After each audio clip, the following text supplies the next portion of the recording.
guys, Jeremy here at my way MFG. Got my wife's Ford Explorer in here. I'm gonna try to put brakes on it, and it needs a couple wheel hubs in the back. And if you live in Illinois, oftentimes these wheel hubs do not come off easy. In the past, I've fought with them for a couple days. So let's see what happens here. Is it gonna be corroded on there? Will it come right off? Let's find out. All right, guys. Started working on the brakes on this 2015 Ford Explorer. So far, I've got this front corner ready to go back together. Got the new pads on there. The brake pads that they sold me at O'Reilly's were these. They're kind of expensive, $84 for the front set. They tell me they're really good brake pads. And I caught them right before they started chewing in the rotors, so that's good. So I put the old rotor back on there. Had this front corner ready to put back together, and I wanted to rotate the tires at the same time. So on the other side, I've got the back wheel off. And this car had been making a noise for several months, and I assumed it probably needed hubs. So on the back, I'm going to put on new hubs, new rotors, and new brake shoes. We'll pretty much go clear through the back. But I've got this side apart. Sometimes it's hard to tell if these hubs are bad. When the wheel's on there, you can kind of try to move it back and forth and see if you feel any play in it. A lot of times you can't. Then you can spin this around, try to hear a dry spot, or sometimes you can kind of even feel it. Once again, that feels tight, and I don't feel any flat spots. But maybe you can hear this, maybe you can't, but listen when I spin it fast.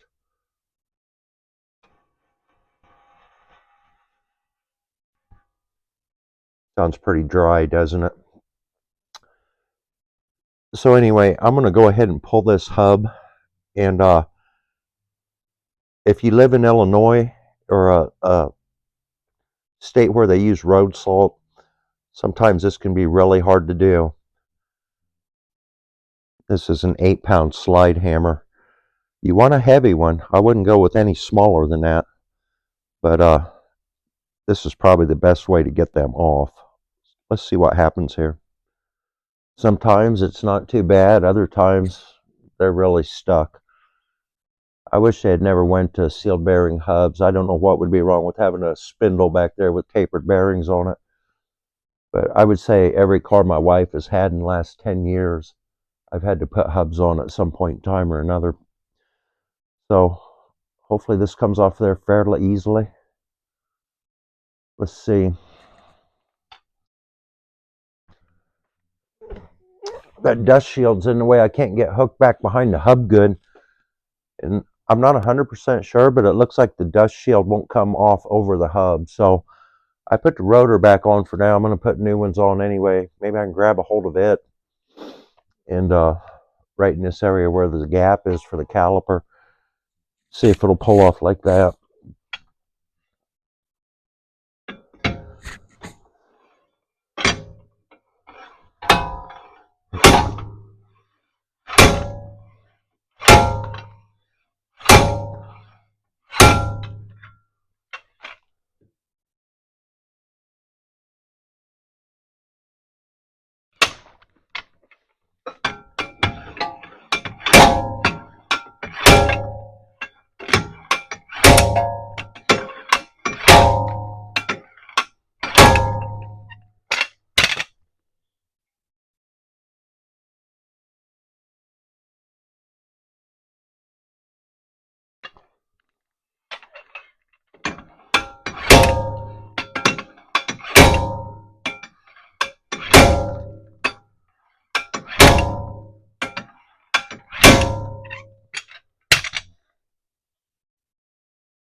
Am I gaining anything? Probably not. Yeah, this has turned into another one of those situations like I had with the Ford Taurus. This hub's just not going to come off. Anyway, let me show you what I've done. I found out that the slide hammer will fit through the hole in the center of the bearing. So I ran it through and then I screwed the end back on it, and that's given me a real good pull. It's good and solid, and it's pulling right in the center. So the position of the slide hammer is about as good as you can get, I think. I've removed a few of the wheel studs, and there's not room to drive them out, so I had to cut them off flush and then knock out the last little bit with a punch. And I was wanting to put 3 bolts through the 3 holes that I opened up, put nuts on the back, and see if I could use the bolts for a puller. I could only find 1 bolt that was big enough to use. It didn't have long enough threads on it, so I've put this in here for a shim, and there's another shim. That's what this stuff is. This dust cover won't come off. I got it loose, but it goes in there the hub. I don't want to ruin it if I don't have to. I see you can buy new ones, but they're 24 bucks. So far, I haven't bent it. But holding the wrench on this nut back here and then tightening this, I've got it as tight as I can get it without ruining the threads. If I try to tighten it anymore, it's just going to strip. So there's a lot of tension on this bolt right now. And I've been soaking that down with WD-40, but it really don't go where it needs to. And then I've just been slamming on it. I don't have any acetylene for my acetylene torch. I've been using a little bit of MAP gas, and I've been taking that air chisel and trying to get it to spin sideways. And so far, it hasn't budged even a little bit. So anyway, I'm about done with messing with it today. I'm not going to be able to get any acetylene for the torch until Monday. I'm going to leave tension on that bolt. Maybe even come out here once in a while and try to tighten it a little bit. Hit the slide hammer a few times, but I don't know. I think it's going to need heat.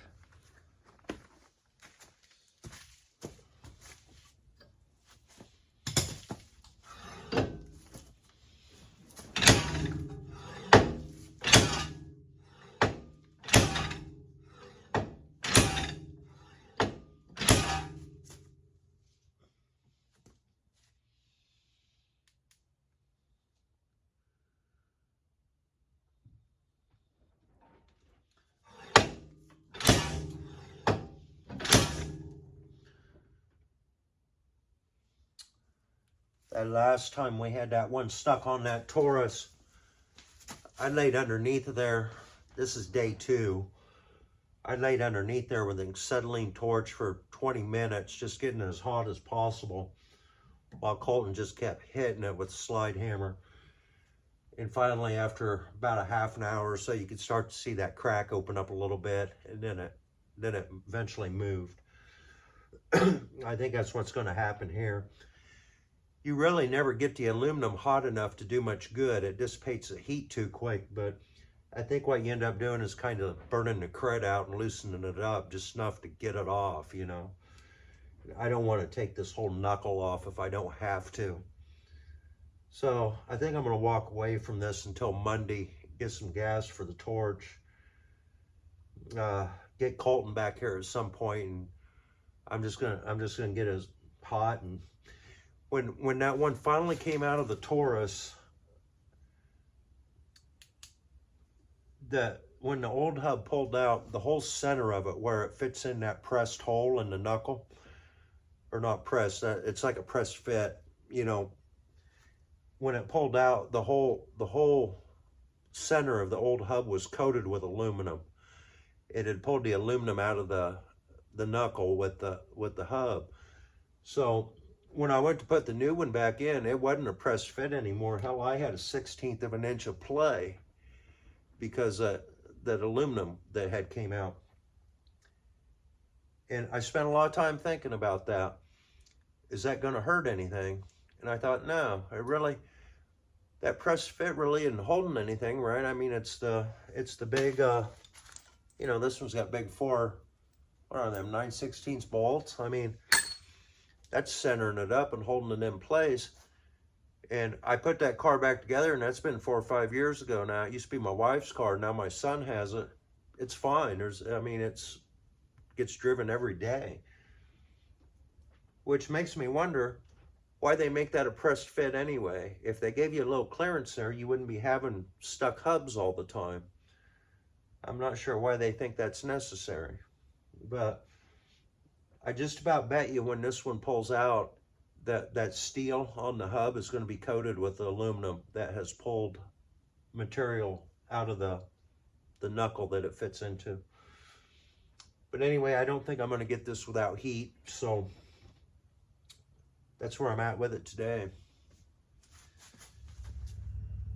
Well, the smart thing to do here would be finish getting this hub off, get the parts here, put the car back together, and then post a video, and I could title it 2015 Ford Explorer hub replacement. But I'm not going to do that because I didn't post a video last week, and I want to get this video out today. So this is going to be part 1 of 2015 Ford Explorer hub replacement, and you can anxiously await part 2. Should be exciting. But anyway, I wanted to give a quick update. Last night, I ordered all the stuff for the floorboards for the Chevy 1-ton. I've got 2 new floor pans coming. I've got the braces that go underneath. I've got the cab support metal mounts and the new bolts, rubber bushings, and all of the cab mount hardware. A quart of POR 15 and a can of weld-through primer. And I think other than grinding and cut off wheels and gas for the torch and things like that, I should have everything I need to get the floors back together in the truck. And like I say, I ordered that last night, so I suppose during the course of next week, most of that stuff should get here. And then we'll get this Ford Explorer done out of here and get that truck pulled in here and get started on that. And by the time I cut the floors out of that, there's going to be nothing left. I'm going to be taking out the floors and the braces and everything. So one good thing about it, though, after it's done, it'll all be new underneath pretty much, except for the very back where the back cab supports are still good. I'll leave that. And I think I'm going to have to put some kind of eye bolt up on the ceiling or something to strap the cab up and hold it up while I'm working on it, because there's going to be nothing to keep it up. But we'll figure all that out, right? It should be a fun project. Probably take a month or so to get that back together. But anyway, guys, thanks for watching. Thanks for following along. And it's Jeremy. We'll catch you on the next one. Later.